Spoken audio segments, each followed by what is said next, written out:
Well, good afternoon, or good morning, everybody. And I just want to say it's an honor to be here today. We were thinking about the conference. We haven't seen folks in person in a number of years. Seems like in some respects forever, but we're back. And as Joe said, even though the virus is still with us, we've learned so much about it. We'll talk about that in just a moment here. I'm glad, like I said, to see people in person, to be honest with you. I mean, we mastered Zoom and we mastered teleconferences, but there's no substitute for talking to somebody person to person, or being in their home, or being in their community. And so I'm glad to see that we're working hard at getting back to where we were. The AFN convention is a uniquely Alaskan tradition, and we've missed it, there's no doubt.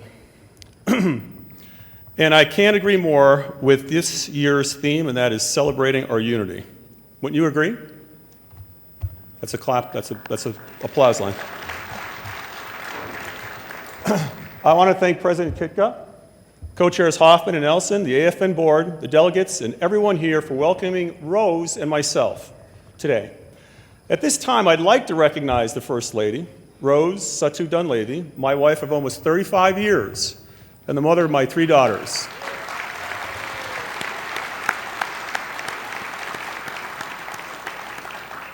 She would tell you it hasn't been easy. So before I continue, I want to just share a little advice that my wife gave me. And she gives me advice, whether I ask for it or not, I get advice. And she said, when you do your speech today, do us all a favor. Don't try and be too funny. Don't try and be too cute. Don't try and be too smart. Just be yourself. So I had to think about that for a moment. Anyway, I'd also like to recognize 2 of my daughters. We've got 3 daughters. And I'm very proud of my daughters. They're terrific people.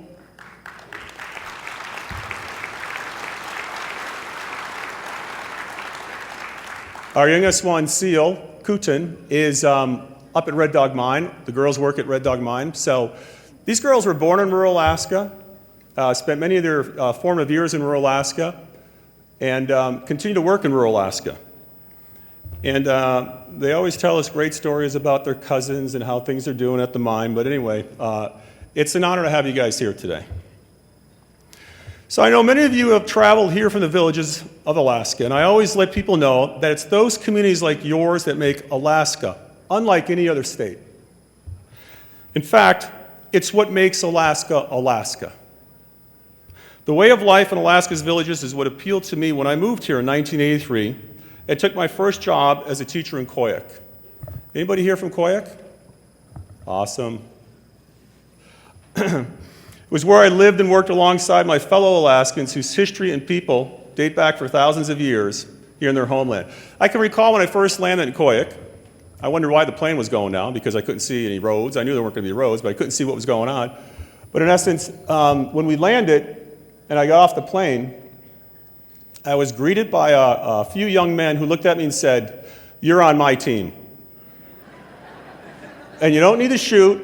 All you got to do is just rebound." That's a fact. So it was only in rural Alaska where I figured out I could jump in a flat-bottom boat, a jet boat by myself, out of Unalakleet, and travel up the coast to Koyuk without an anchor, without telling anybody. I know it wasn't very smart, but I could do it.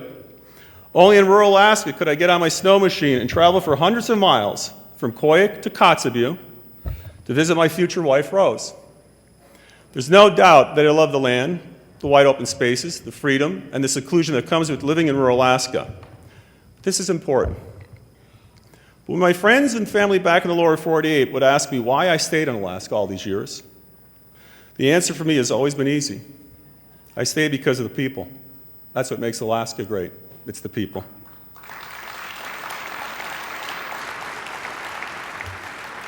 It's the people that make Alaska, Alaska. And it's rural Alaska that makes Alaska, Alaska.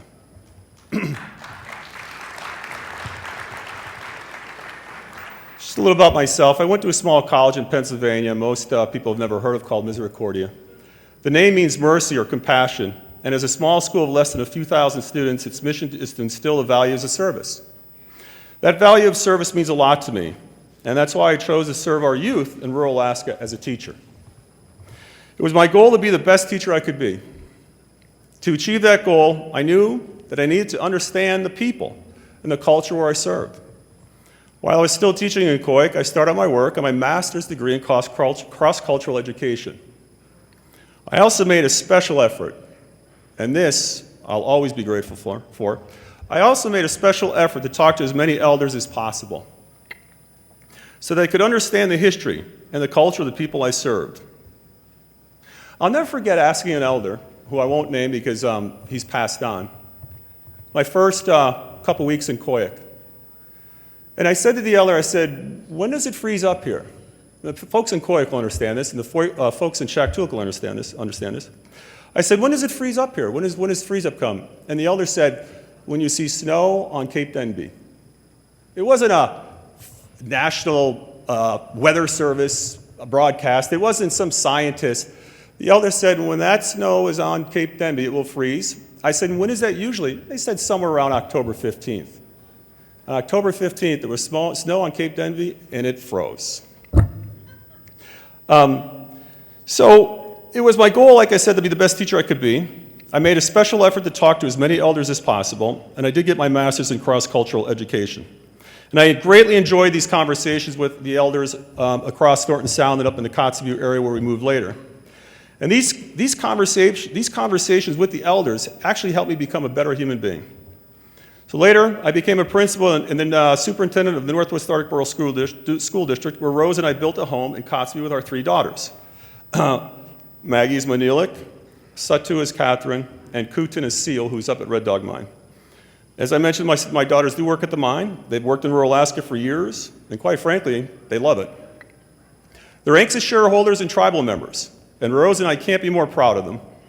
17 years after we got married in Nome, Rose and I decided to move on to the road system with our children, but I've never forgotten what it's like to live in rural Alaska. In the villages, we live off the land and we make the most of what we have. We rely on each other. We take care of each other. We look out for each other.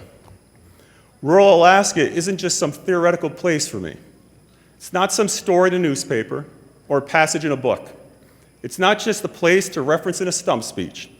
It's not secondhand information for me. It's real. I don't have to imagine what it's like to have to fly hundreds of miles to receive medical services because I've had to. I don't have to imagine what it's like to live in a place where the weather can mean life or death because I have. I don't have to imagine the importance of catching wild fish and game to feed a family or the elders of the community. I don't have to imagine what it's like to attend a funeral for a friend or a relative who was lost to the elements, or for a young person who was lost to suicide. I don't have to imagine what it's like to pay high prices for food, for fuel, or for a plane ticket to visit another community. Having lived in rural Alaska for nearly 2 decades, I also know how important the PFD is to manage some of these high costs. It's one of the reasons why I and legislators work so hard to get the highest PFD possible this year, help deal with the high cost of living out in rural Alaska. Like former Governor Jay Hammond, who also had strong ties to rural Alaska, the communities where many of you have traveled from will never be an afterthought to me. Rural Alaska is always at the top of my mind because I know that living in those communities made me the person I am today. Living in those communities made me the person I am today, and I can tell you countless stories how. I know that I consider those years to be some of the best years of my life.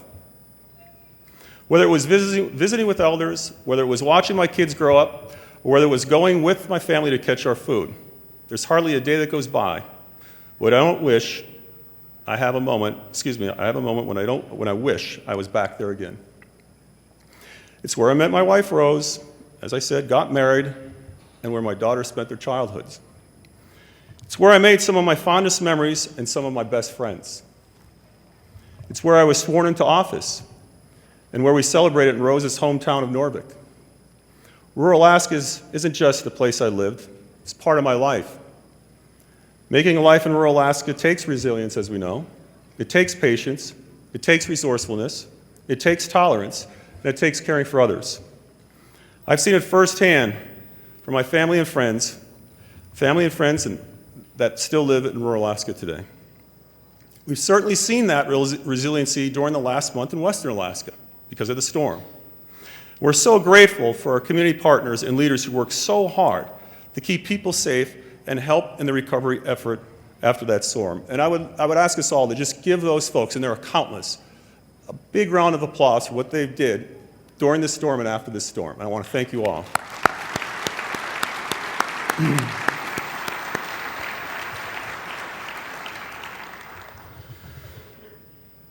Those of us who live in rural Alaska accepted the fact that we will live with storms like we saw last month. To a degree, we accept that there are some things we don't have that they do in urban Alaska. However, there are still certain things expected by all. We need shelter, we need food and clean water, we need energy, and we need to be safe in our homes and communities. Those experiences living in Western Alaska for nearly 20 years are reflected in my administration's priorities and actions.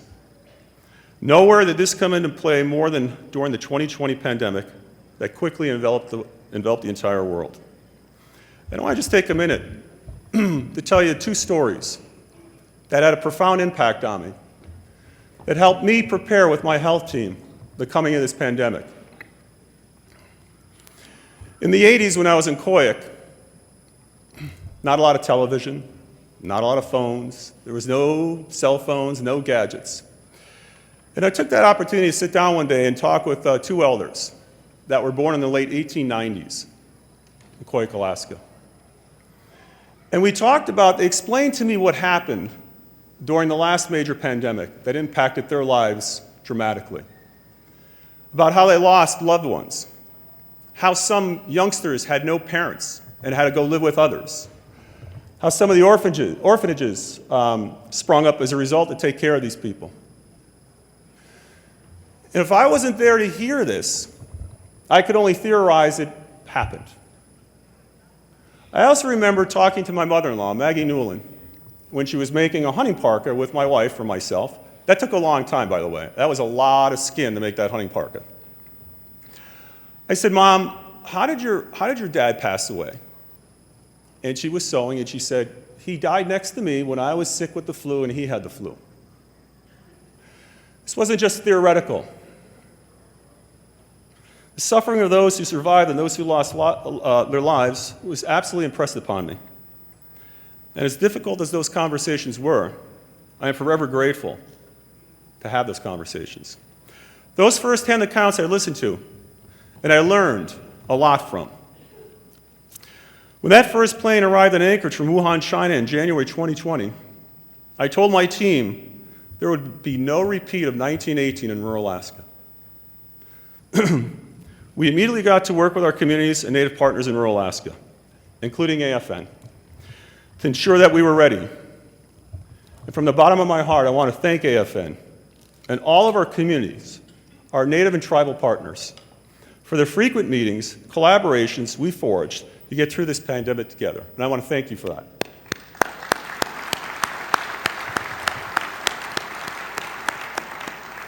I also want to thank everyone in this audience for everything you did and all your sacrifices to get through this together. It was all the thanks to people like you and our health team.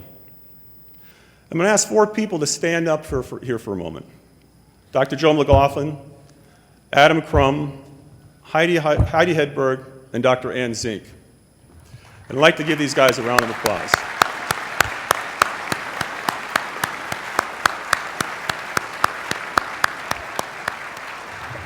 Thank you. They put in 18-hour days like everybody else fighting this pandemic, 7 days a week for months on end. And as a result of their hard work, and really as the result of your hard work, Alaska's statistics are a lot better than they would have been. We've lost elders and we've lost friends, but the early predictions were much worse for Alaska. As a matter of fact, there were some that counted Alaska out in those early days of the pandemic. But by working together, forging those partnerships, working as one, and as the theme here today is unity, that's what got us through. And I want to thank every one of you for that. Like I said, this is not saying we're celebrating, But we should be grateful for the statistics that we've had. There's a lot of work to do in rural Alaska, there's no doubt. We've got sewer and water issues that we need to continually work on. We have housing issues that we continually need to work on. We have public safety issues that we have and will continue to work on. We have educational issues that we'll continue to work on. But by working together, I have absolutely no doubt that we can fulfill the dream that all of us have. Not just for us today, and not just for our kids, but our grandkids. So they too can realize a dream that we all have. And that's to make Alaska the greatest state in the country for our kids, for our children. And by doing this together, by working together, we can fulfill that promise for generations to come. We can't do it without rural Alaska. We can't do it without the tribes. We can't do it without the Yangtze corporations. When I go to governor conferences, and I'm going to wrap this up in a moment, and I talk to folks from Wyoming who have tribes, Arizona who have tribes, Nebraska, South Dakota, North Dakota, and they tell me, we have 5 tribes or 7 tribes. And they say, what about you, Dunleavy? I say we have the largest population of Native Americans in the entire country per capita at 15%.